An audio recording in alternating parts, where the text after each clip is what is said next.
Hey, welcome back today. Today I'm going to go over a build I did for hauling cargo between all the shipbuilders and stuff that ask for resources. This is just it flying around. It's not the most mobile thing in the world. I have some weapons on it. But yeah, just an idea I was having during my last playthrough. Really haven't done a lot of outposting, and here's this outpost right here. It's kind of not the most organized, but it was set up to collect a lot of resources: aluminum, iron, lead, helium-3, all that stuff to take and sell or use in manufacturing other things. So I sat down and made a big old ship to haul all the resources. There's the cargo link ships coming down, transferring stuff from other outposts. So I basically have this my main outpost in this system I'm in, and I have other outposts and other planets hauling all their resources here. So I kind of have it into a funnel. Here's the other side of it. This is the one you just saw. That ship was landing. I think I have some uranium and some other resources that they ask for at the star yards. But I think my other ship was, oh yeah, I ran over here.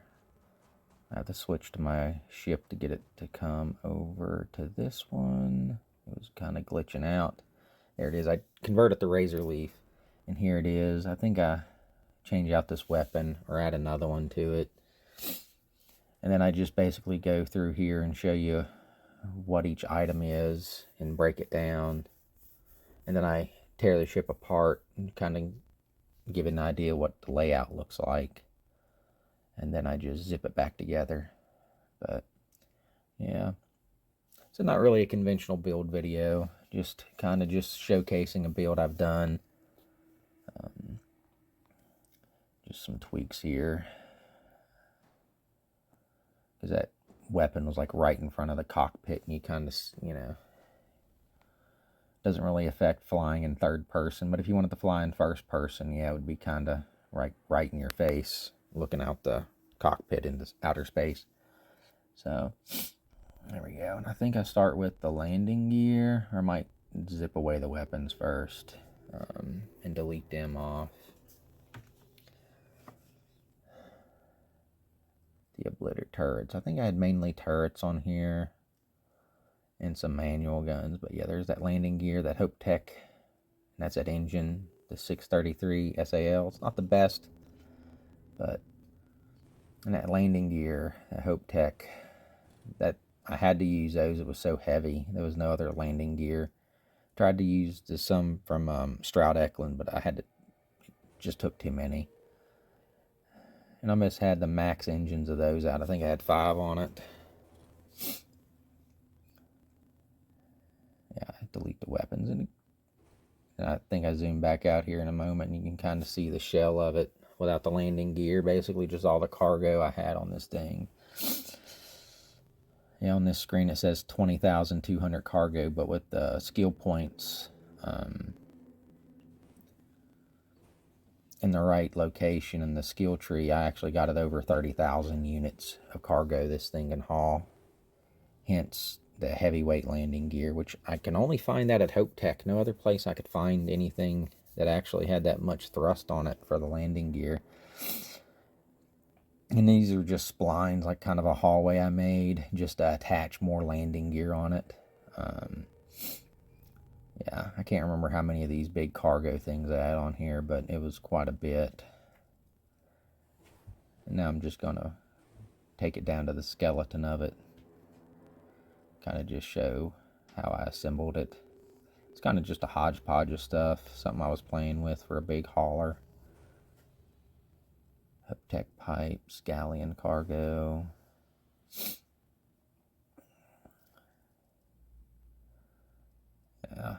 Yeah, building big ships, I find the Hope Tech, just because they're landing gear, they have that massive landing gear, helps support the weight. I find it's probably the best thing to use so far. There might be another one somewhere, maybe Nova Galactic, but I haven't really used a lot of their stuff. There's that pinch reactor. That's an awesome reactor. Yeah, just put that on there to make that corner. I wish they made a 4-way tunnel like that. That way you can attach between habs and stuff on a ship. You have to put a square hab in between it. And there's just deleting the landing gear. I think I delete this down to the bare bone habs so you can get an idea. The tank, that 8Z pinch reactor. Yeah. And that was just the add-ons to add the engines and them cross branches. We should have made a 4-way branch. Be nice. I guess someone with a mod could come up with that and make one. There's that bottom docker. It's the only, I really like the bottom dockers. That way you can build a really big ship with a lot of different stuff on there and not worry about the docker sticking out the front or the side or making it really tall or anything. And I always start usually with the landing gear, not the landing gear, but the landing bay, and I go up there when I'm building a ship. So basically how I put this back together is pretty well how I assemble a ship when I'm working through building one. And here, just real quick, it took me a couple travels. Like I said, I started, I think, in New Atlantis, but I eventually went to Hope Tech itself to find the landing gear. And this is pretty well how I zipped it together, but it probably cost me, I think, 700,000 credits with the landing gear, the weapons I had, the reactor. Like I said, in the fight, not the best ship. It's kind of slow, sluggish, no mobility, but up to about 2 other ships, it's not too bad. If it's a 1 versus 3, it's kind of 50-50, whether or not you're going to survive unless they're really low-level ships. Yeah, I tried taking it to where you fight the Starborn for the last time, when you fight the 3 Starborn Guardians, the Scorpio and the other one, Scorpius. Yeah, it didn't go so well. I had to switch out to something a little bit more maneuverable. But, yeah, these are just hodgepodged on there. I was just throwing capacity at this thing.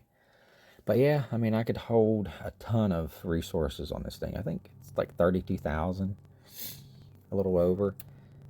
You know, because I'd collect lead or iron, like 5,000 or 6,000 units at a time, and then go take them and sell them, or manufacture stuff with it, and then take it to shops and sell them. So, yeah, it's a pretty fun playthrough I had on this one. I might settle down another universe and do this again and build out my outpost structures and make it more organized, but it was interesting. But I say, if you really want to do it and make it really easy on yourself, take the time to build a big ship, really large cargo. Mind you, it's not going to be very good in a fight or anything. And really tweak and organize your outposts. That way you can just, streamline them. So you don't have to keep jumping from outpost to outpost. Like maybe a couple, 2 or 3 where they're funneled, your main resources are funneled into. That way you can collect all of it. Now, since you got the little buggy to run around on the map, you can actually have like 3 or 4 outposts right close together on a planet, and you can have pretty well it all funneled to almost one planet if you do it correctly. And that buggy makes it easy to get it, but yeah.